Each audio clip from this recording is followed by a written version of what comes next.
behind the cheerful splashes and dolphin clicks of television's most beloved marine mammal lurked dark secrets, tragic endings, and bizarre production choices that would shock fans who grew up watching the wholesome family show.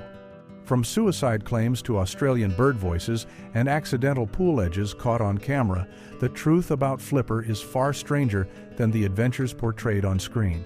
Here are 15 weird facts you didn't know about Flipper. Fact 1.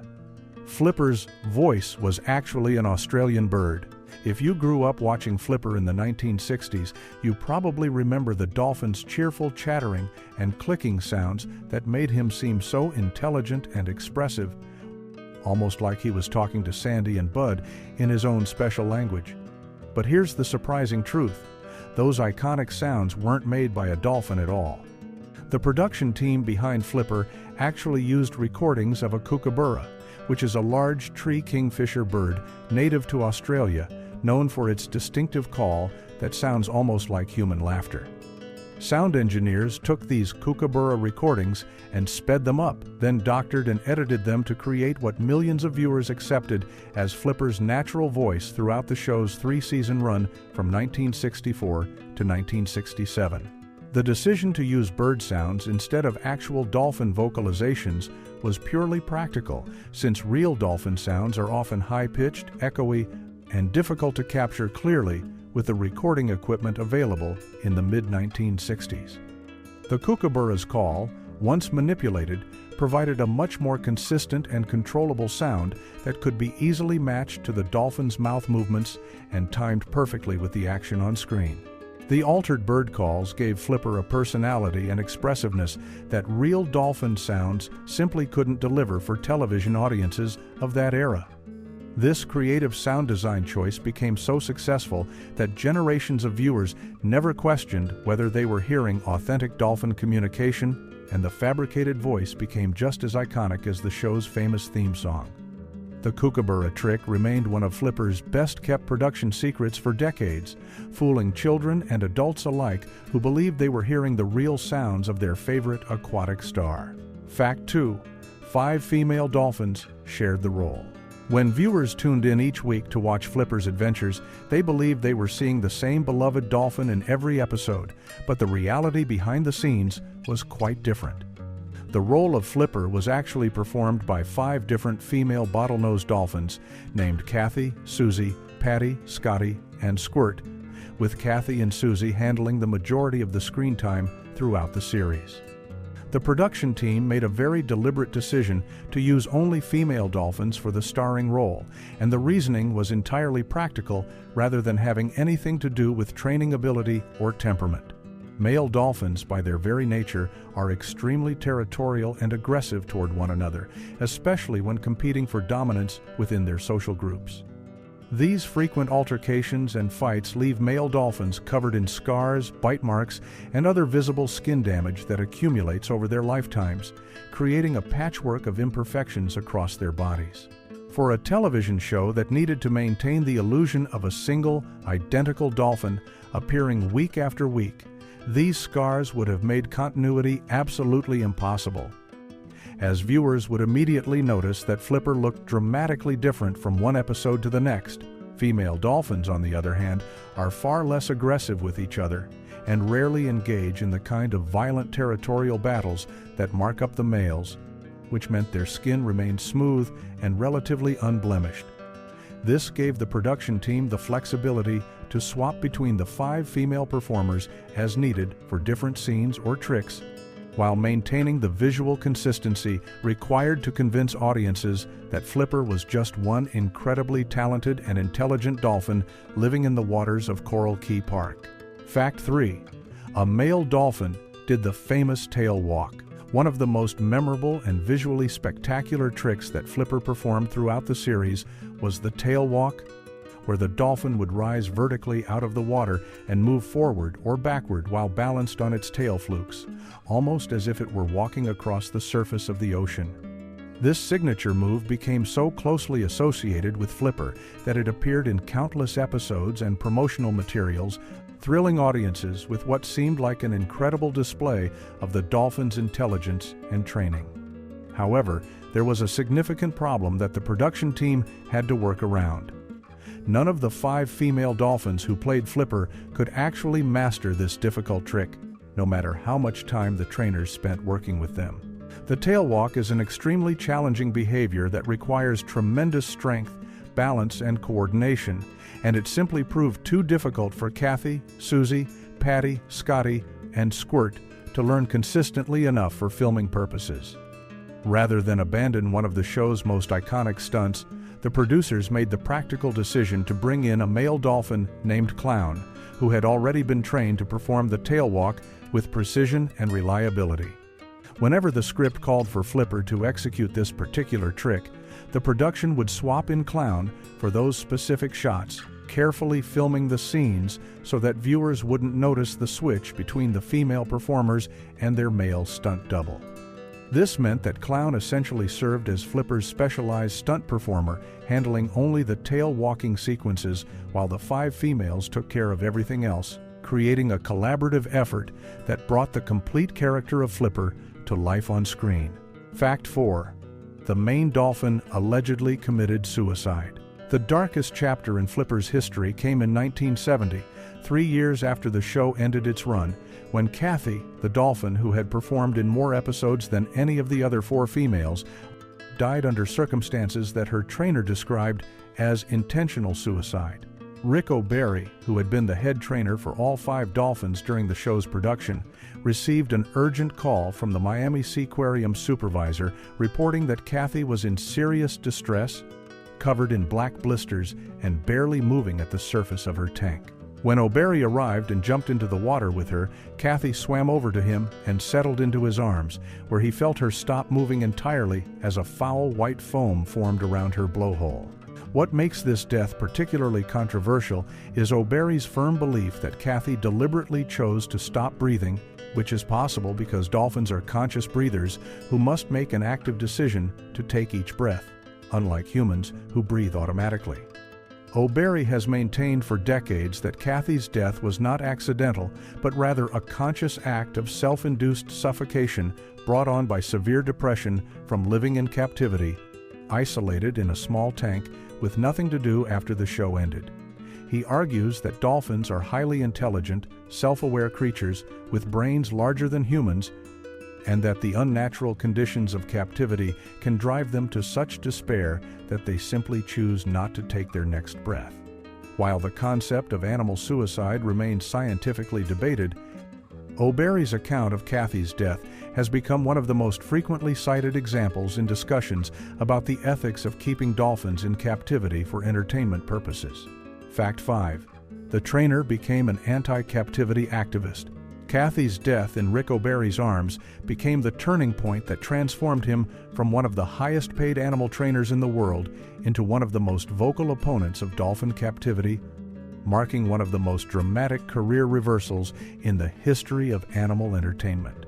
On the very first Earth Day in 1970, just hours after witnessing Kathy's final moments, O'Barry founded the Dolphin Project, an organization dedicated to educating the public about the harmful effects of keeping dolphins in captivity and working toward ending the practice entirely. The timing was no coincidence, as O'Barry later explained that Kathy's death had opened his eyes to the reality that capturing and training dolphins to perform tricks for human entertainment was fundamentally wrong, regardless of how much money or fame it brought him. The intensity of O'Barry's conversion from trainer to activist became immediately apparent when he was arrested just 1 day after founding the Dolphin Project for attempting to free dolphins from captivity in Bimini. He had traveled there on a moonless night with diving gear, bolt cutters, and wire cutters, determined to release a dolphin named Charlie Brown that he himself had captured 7 years earlier for research purposes. The rescue attempt went poorly when the tide went out and left O'Barry stranded in the pen with the dolphin and a rented boat, leading to his arrest when Earth Day morning arrived and authorities found him exhausted on the dock.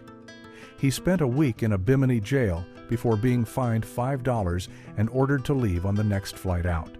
Since that dramatic beginning, O'Barry has spent over 50 years fighting against the dolphin captivity industry he once helped build, appearing in the Academy Award-winning documentary, The Cove, and continuing his advocacy work through the Dolphin Project. Fact 6. Dolphins watch themselves on TV. During the production of Flipper in the mid-1960s, trainer Rick O'Barry engaged in an unusual practice that sounds almost too strange to believe. He would run extension cords down to the dolphin tanks at the Miami Seaquarium and set up television sets right in front of the water so that Kathy, Susie, Patty, Scotty, and Squirt could watch the episodes they had just filmed. O'Barry wasn't doing this as some kind of publicity stunt or amusing experiment, but rather because he genuinely believed that the dolphins possessed enough intelligence and self-awareness to recognize themselves on screen and understand that they were watching their own performances from the show. According to O'Barry's observations during these viewing sessions, the dolphins appeared to be genuinely interested in what they were seeing on the television screen and seemed to know exactly what was happening in the episodes. He maintained that dolphins are extraordinarily self-aware creatures, capable of recognizing their own reflections and understanding cause and effect in ways that most people don't give them credit for, which would theoretically make them capable of understanding that the images on the television were recordings of their own actions from previous filming days. This belief in dolphin self-awareness was actually supported by later scientific research, as dolphins are now recognized as one of the few animal species that can pass the mirror self-recognition test, meaning they understand that a reflection is showing their own body rather than another dolphin. The image of these performing dolphins watching themselves on television creates a surreal behind-the-scenes picture of life during Flipper's production, suggesting that the animals may have had some understanding of the entertainment they were creating for millions of viewers across America each week. Fact 7. The show's creator played a famous movie monster. Before Riku Browning co-created the family-friendly world of Flipper and brought lovable dolphins into American living rooms, he had already established himself in Hollywood by playing one of the most terrifying and iconic monsters in cinema history. In 1954, Browning performed as the Gill Man in all of the underwater sequences for the classic horror film Creature from the Black Lagoon, wearing the heavy monster suit and swimming through the murky waters of Florida's Wakulla Springs with a grace and fluidity that made the creature truly menacing on screen. While another actor named Ben Chapman wore the Gill Man costume for the scenes filmed on land, it was Browning's underwater performance that gave the creature its most memorable and hypnotic moments, particularly the famous sequence where he swims just beneath the surface, following the film's heroine as she takes an innocent swim. Browning's work as the Gill Man came about almost by accident when he was working as a lifeguard at Wakulla Springs and was asked to help scout locations for the film, impressing the production team with his exceptional swimming abilities and his capacity to hold his breath for up to 4 minutes at a time. His success in that role led to him reprising the character in 2 sequels, Revenge of the Creature in 1955 and The Creature Walks Among Us in 1956, cementing his reputation as Hollywood's premier underwater specialist. This expertise in underwater filming and performance made him the perfect choice to direct the underwater sequences for Flipper a decade later, as he understood better than almost anyone how to capture compelling footage beneath the surface and make aquatic scenes look natural and exciting for television audiences. Fact 8. Pool edges and chicken wire visible in open water scenes. While Flipper was supposed to take place in the vast open waters of Coral Key Park and Marine Preserve in the Florida Keys, with the dolphin having the freedom to roam wherever he pleased in the ocean, the reality of filming told a very different story for viewers who paid close attention to the background details. Sharp-eyed audience members who watched the show carefully, particularly during repeat viewings in syndication, noticed something that completely broke the illusion. In many scenes that were supposed to be filmed in open water, you could actually see the concrete edges of pools, the chicken wire fencing that enclosed the Miami Seaquarium tanks, and other clear evidence that Flipper was performing in a very confined artificial environment rather than the endless ocean the show pretended to depict. These production mistakes were inevitable, given the challenges of filming a weekly television series with live dolphins in the 1960s, when the technology and budgets available simply didn't allow for extensive open ocean filming that would have been both expensive and unpredictable. The Miami Seaquarium provided a controlled environment where the trainers could work with the dolphins reliably and the camera crews could capture the footage they needed without worrying about weather, tides, or the animals swimming away. But it also meant that the enclosed lagoon's barriers would sometimes creep into frame during filming. The show's editors did their best to frame shots carefully and avoid showing these telltale signs of captivity, but the sheer volume of underwater footage required for 88 episodes over 3 seasons meant that plenty of mistakes slipped through, giving observant viewers an accidental behind-the-scenes glimpse at where Flipper really lived and worked. Fact 9. The same boats loop endlessly in transition shots. Throughout Flipper's 3-season run, the show regularly used establishing shots and transition sequences to help viewers understand when the action was moving to a new location or to give a sense of the beautiful Florida Keys setting where the stories took place. One of the most frequently used shots featured a scenic view of a peninsula that was actually the village of Key Biscayne, with various boats moving through the water in the background to create a sense of activity and life in this coastal community. However, viewers who watched multiple episodes back-to-back quickly realized something odd about these transition shots. They were seeing the exact same boats moving in the exact same direction every single time this particular footage appeared on screen. This wasn't a coincidence or a strange pattern in local boating traffic, but rather a deliberate cost-saving measure that was extremely common in television production during the 1960s. The production team had filmed this establishing shot once and then simply reused the same piece of stock footage over and over again throughout the series, knowing that most viewers watching week to week wouldn't notice or remember the specific details of boats from previous episodes. Stock footage was an essential tool for keeping television budgets under control, as it allowed producers to avoid sending camera crews out to film new transition shots for every single episode when a perfectly good piece of footage already existed in the archives. While this practice might seem lazy or cheap by modern standards, it was actually an accepted and widely used technique across the television industry at the time, helping shows like Flipper deliver 88 episodes of dolphin adventures without breaking the bank. Fact 10. The theme song was changed, then changed back. When Flipper returned for its second season in 1965, viewers who tuned in for the premiere episode heard something unexpected and jarring.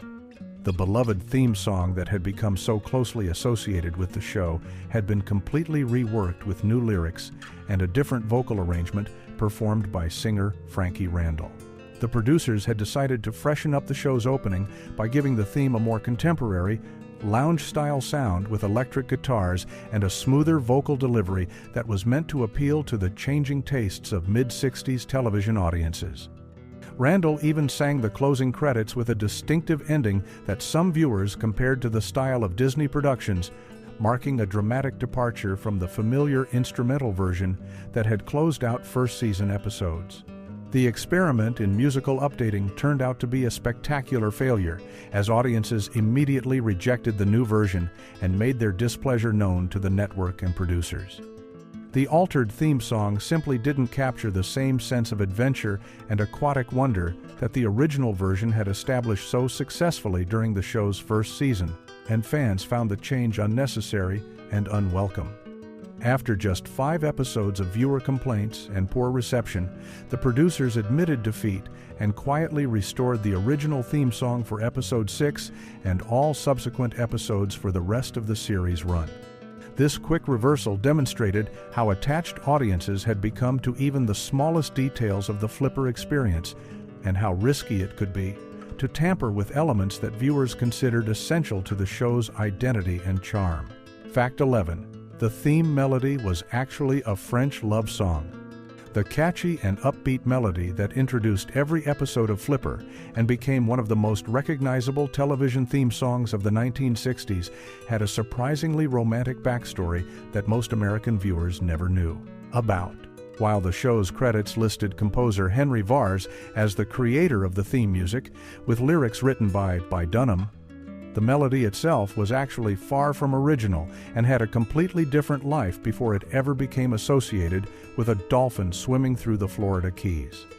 French-speaking audiences around the world immediately recognized the tune as La Romance de Paris, which translates to the Love Song of Paris, a romantic melody that had existed long before Flipper ever made it to television screens. The decision to repurpose a French romantic ballad as the theme for an action-adventure show about a heroic dolphin might seem like an odd choice, but it worked beautifully because the melody had a sweeping, emotional quality that captured both the beauty of the ocean setting and the heartwarming relationship between Flipper and the Ricks family. French influence extended even further into the show's musical identity, as the background music composed specifically for the long underwater sequences was directly inspired by Maurice Ravel's classical piece, Daphnis and Chloe, giving Flipper's aquatic scenes an almost ballet-like elegance and sophistication. This combination of French musical sensibilities with all-American family adventure created a unique sonic identity for the show that helped set it apart from other children's programming of the era, even if most viewers had no idea they were hearing repurposed romantic music from Paris while watching dolphins rescue people in distress. Fact 12. Iconic jumping footage wasn't in original episodes. One of the most memorable and widely recognized images from Flipper shows the dolphin leaping gracefully out of the water, with a beautiful open sky and horizon stretching out behind him, creating a sense of freedom and natural beauty that became synonymous with the show's identity in popular culture. However, viewers who watched Flipper during its original network run from 1964 to 1967 never actually saw these spectacular jumping shots because they didn't exist yet and wouldn't be filmed until after the series had already finished production and been canceled by NBC. The reason for this unusual timeline goes back to the practical realities of where Flipper was actually filmed, which was primarily in the enclosed lagoon at the Miami Seaquarium rather than in the open ocean that the show pretended to depict. This enclosed filming location meant that the dolphins were surrounded by concrete barriers, fencing, and buildings that would have been visible in wide shots, making it impossible to capture the kind of sweeping, majestic footage of dolphins jumping against an endless sky that would look impressive and natural. After the show ended its original run and was being prepared for syndication, where it would be rebroadcast on local stations across the country for years to come, the producers realized they needed more visually striking footage to use in promotional materials and updated opening sequences that would help the show compete for viewers in the crowded syndication market. They arranged a special filming session to capture dolphins jumping in a location with an unobstructed skyline, then edited this new footage into the syndicated versions of episodes, creating the iconic imagery that most people now associate with Flipper, even though it was never part of the original broadcast. Fact 13. The father's motorcycle exploded, ending his career. Brian Kelly, who played the strong and responsible father figure Porter Ricks throughout all 88 episodes of Flipper, saw his promising acting career come to a sudden and tragic end just 3 years after the show went off the air. On Thanksgiving Day in 1970, Kelly was riding a borrowed motorcycle when it unexpectedly exploded beneath him, causing catastrophic injuries that left him with a paralyzed right arm and right leg, along with serious speech and memory problems that would plague him for the rest of his life. The timing of the accident was particularly cruel because Kelly had just been cast in the lead role of a major motion picture called The Love Machine, based on the best-selling novel by Jacqueline Suzanne, which was supposed to mark his transition from family television star to serious film actor, taking on more mature and complex roles. The severity of Kelly's injuries meant that he had to withdraw from The Love Machine just before filming was scheduled to begin, with the part going to actor John Philip Law instead, and the accident effectively ended any possibility of Kelly continuing his career in front of the camera. However, Kelly refused to let his injuries push him completely out of the entertainment industry, and he eventually won a substantial legal settlement from the accident that he used to reinvent himself as a film producer.